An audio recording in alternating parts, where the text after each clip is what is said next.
Hello everyone, welcome back to Cyphertech Academy's Software Development Masterclass. In the previous lecture, we explained how you can use CodePen to create pens by writing your code in HTML, CSS, and JavaScript. So today we'll be showing you how to set up other offline tools, but I'd like you to note, for those without constant access to the internet, I highly recommend that you use an offline editor. I would also encourage everyone else to use an offline editor, as this will be very helpful because every instructor in this course will be using an offline editor. The online editor was only introduced for convenience. So first, I would like to show you how to install Visual Studio Code. Visual Studio Code is a free source code editor made by Microsoft for Windows, Linux, and Mac OS. Visual Studio Code has a lot of features that include support for debugging.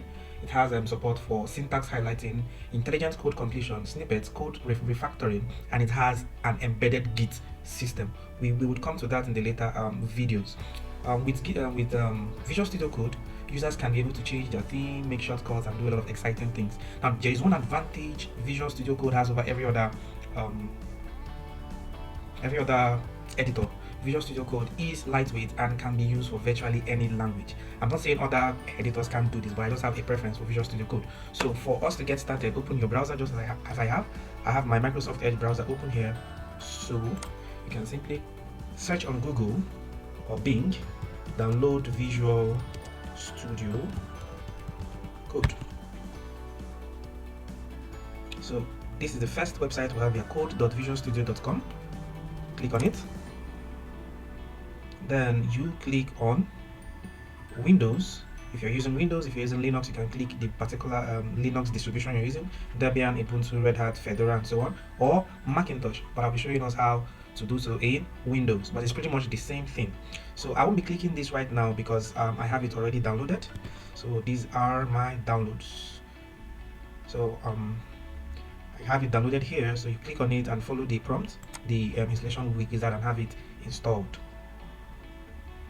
Once your Visual Studio Code is installed, you can open it. This is how it should look, maybe with a welcome message. You have the interface looking like this. Here you have file, edit, selection, and so on.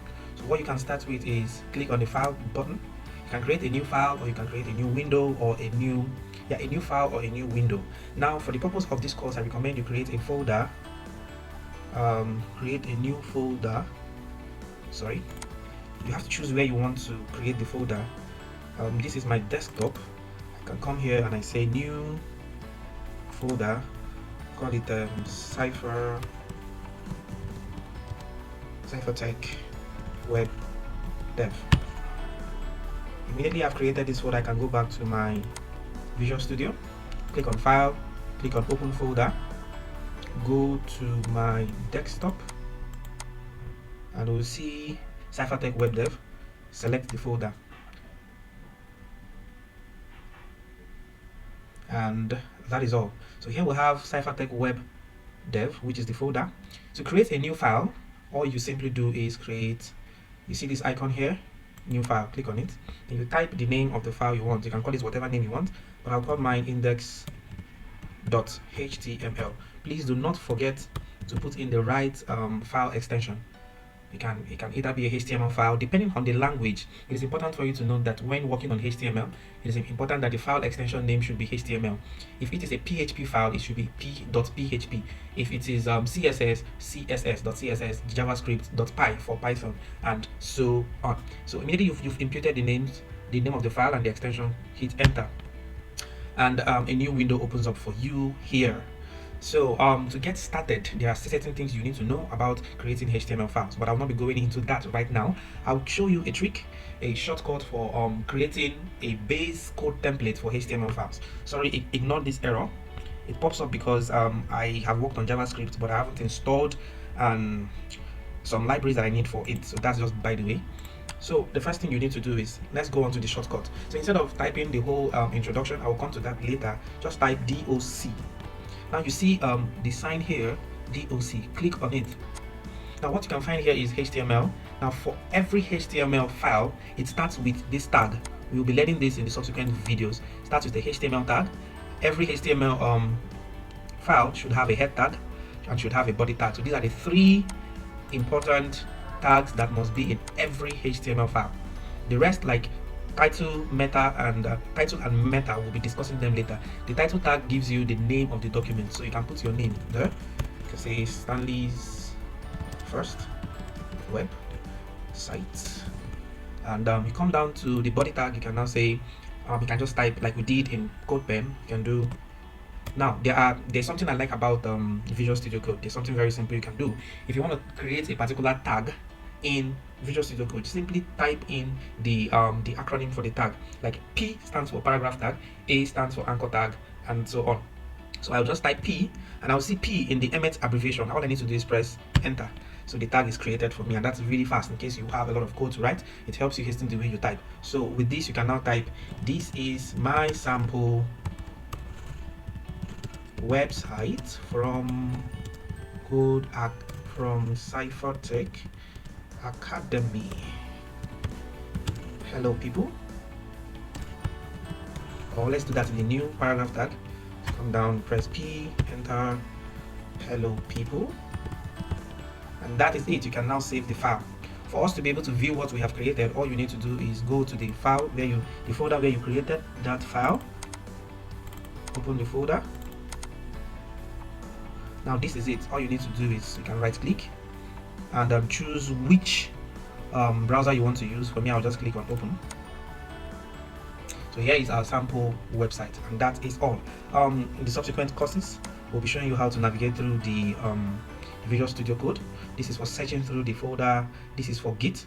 I strongly recommend that you don't click this for any reason at this point. Here you have the extension manager where you can download various extensions to make your work easier. I think that'll be all for Visual Studio Code. There are also other editors like Notepad++. It's very simple. Just type Notepad++. Download. I won't be downloading this or showing you how to do it. It's pretty much the same thing. You go to notepad++.org-downloads and click on it, or like I have it already here, so I can just do Notepad++, so you can see how the interface looks.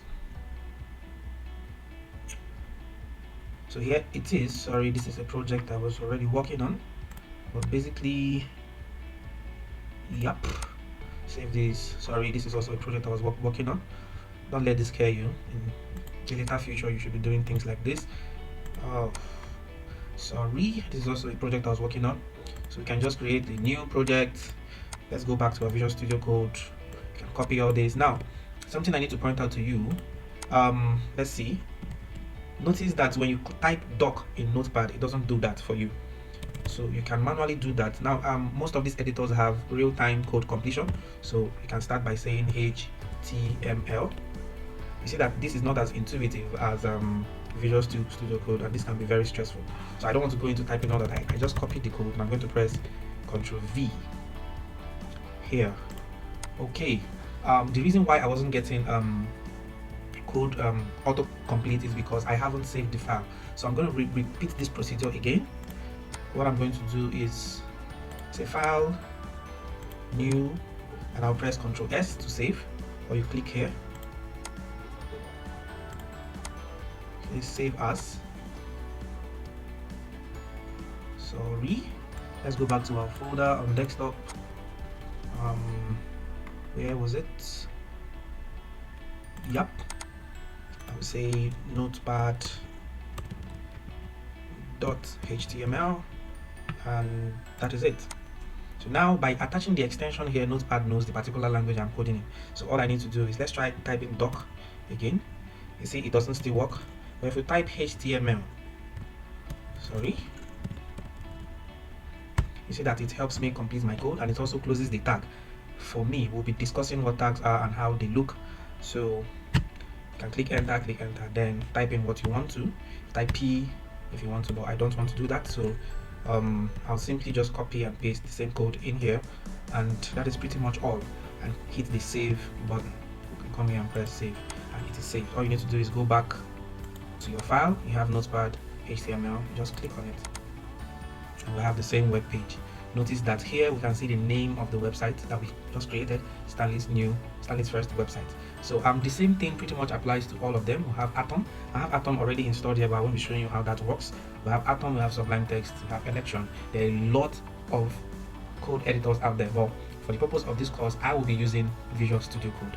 So this will be the end of today's lecture. See you in the next lecture.